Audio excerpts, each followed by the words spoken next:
네, 이번에 다룰 내용은 고관절의 무혈성 괴사. 이것도 교통사고로 인해서 자주 발생하지 않지만은 종종 발생하고 이로 인해 상당히 고생하는 경우가 많기 때문에 중요한 내용에 대한 부분을 한번 다뤄보는 시간을 갖도록 했습니다. 무혈성 괴사, 용어가 좀 어렵죠. 무혈성 괴사라는 것은 뼈가 정상적으로 이 관절 부위에 지나가다가 그 혈류가 막혀서 그 부분이 썩어서 그 부분에 대한 것을 관절로 해서 치환을 한다든지 또는 성형수술을 한다든지 고정하는 후유증이 생길 수 있는 아주 위험한 병명이 해당이 됩니다. 그러면 이 무혈성 괴사가 발생할 수 있는 여러 가지 원인도 있지만은 외상, 교통사고로 인해서 오는 경우들이 종종 있다는 겁니다. 교통사고로 해서 무혈성 괴사가 왔다. 이 무혈성 괴사가 오는 부위는 우리 신체로 보면은 제일 많이 발생하는 것이 오늘 다루게 될 고관절, 허벅지 위쪽에 있는 이 고관절과 손목 관절이 있는 주상골, 그 다음에 이 발 쪽에 보면은 발 큰 뼈에 있는 거골이라는 게 있어요. 거골, 큰 뼈, 거골 골절 있어요. 거골에 이제 체부 쪽에 무혈성 괴사가 올 수 있습니다. 이처럼 우리 신체 중에서는 거골, 손목에 있는 주상골, 그리고 대표적으로 고관절에 있는 무혈성 괴사가 올 수 있다는 얘기입니다. 고관절에 대해서 간단 내용 설명을 좀 드리겠는데, 우리가 이제 허벅지 위쪽에 있는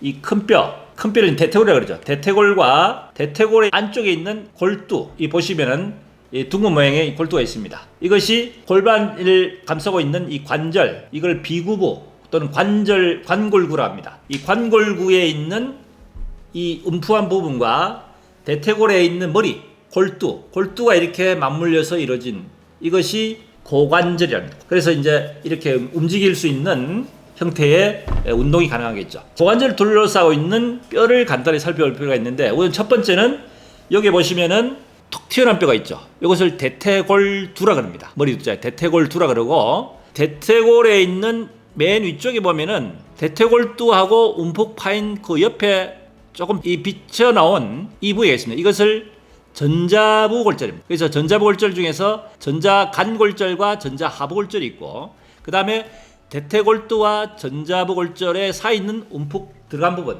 이것을 대퇴경부라 그럽니다. 고관절의 무혈성 괴사가 올 수 있는 고관절 부위를 한다면 조금 전에 말씀드린 대퇴골두, 대퇴골경부, 전자부골절, 전자간부, 전자하부골절이 있죠. 이것이 쉽게 하면 고관절을 둘러싸고 있는 중요한 부위입니다. 이 부위에 골절이 일으켜진 경우에는 말씀드렸다시피 무혈성 괴사의 우려가 있다. 반드시 오는 건 아니지만은 그런 가능성이 있기 때문에 보통 이 부위 다치게 되면은 주치의분들께서 환자분은 향후에 무혈성 괴사의 우려가 있기 때문에 조심하셔야 됩니다. 언제 올지 모르지만은 항상 조심하셔야 됩니다. 하는 이야기를 보통 주치의들이 말씀을 합니다. 그만큼 가능성이 높다는 얘기입니다.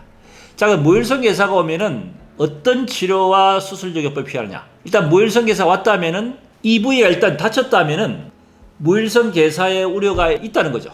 예상이 된다는 얘기입니다. 이제 그걸 첫 번째 주의하셔야 되고, 그리고 일정 시간이 지나서 그것이 빨리 올 수도 있고 상당히 오랜 기간 지나서 올 수도 있습니다. 그래서 무혈성 괴사가 만약에 왔다, 그러면 그 다음에는 문제가 뭐냐면은 무혈성 괴사가 오게 되면은 치료를 해야 되는데, 치료를 한다는 것은 말씀드렸다시피 수술적 요법을 택할 수밖에 없는데, 이것이 인공관절 치환 수술이라는 겁니다. 무혈성 괴사 오면 이 부분이 썩는다 그랬죠. 골두 부분에 있는 부분을 자르고 인공관절로 해서 치환 수술을 하게 됩니다. 이것이 상당히 이제 문제가 된다는 얘기입니다. 인공관절 치환 수술 자체는 큰 수술일 뿐만 아니고 재료도 비싸고 수술에 드는 비용이 상당히 보통 한 1,500만 원 이상의 비용이 발생하거든요. 인공관절 치환 수술을 하게 되면 이 자체가 영구적인 장애가 되기 때문에 영구적인 장애로 해서 교통사고로 인한 맥브라이 장애는 15% 영구장애로 인정을 합니다. 거기다가 이 수술을 하면 이것이 영구적으로 평생 동안 계속해서 유지를 하냐? 그렇지 않습니다. 일정 기간 쓰게 되면 이것이 마모가 됩니다. 마모가 되면은 다시 수술해야 되는 문제가 생기기 때문에 수술에 들어가는 비용이 다시 발생할 수 있겠죠. 말씀드린 이 한 번에 수술하는 재료대하고 수술 비용 포함해서 통상 한 1,500만 원, 한 2천만 원 정도 수술에 소인 비용이 들기 때문에 이 비용에 대한 부분도 교통사고에서 장애보상 외에 추가적으로 손해액을 청구할 수 있다는 겁니다.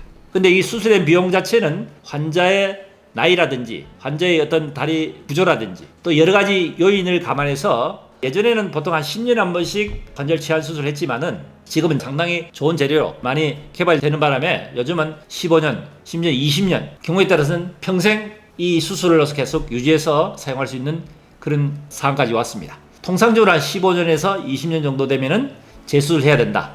그래서 그 비용에 대한 부분을 살아있는 기간 동안에, 나이가 젊을수록 이제 예민 기간이 길어지니까 살아있는 기간 동안에 재수술비에 대한 비용은 별도로 보상을 청구할 수 있다 하는 말씀을 드립니다. 무혈성 괴사 오게 되면은 인공관절 수술을 해야 될 가능성이 높고, 하게 되면은 수술에 대한 비용, 그 다음에 별도의 장애, 맥브라이 장애는 15% 장애를 연구장이 줍니다.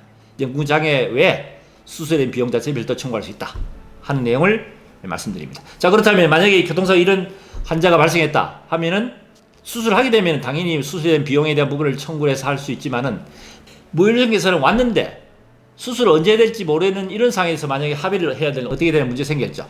이 경우도 마찬가지지만은 합의를 하실 때 고관절 부위에 골절됐다 하면은 합의를 만약에 하신다면은 추후에 무혈성 괴사가 왔을 때는 여기에 대한 수술비 장애에 대한 보상은 별도로 보상한다 하는 단서를 반드시 명기를 하고 합의를 하셔야 되고, 무혈성 괴사가 일단 왔다.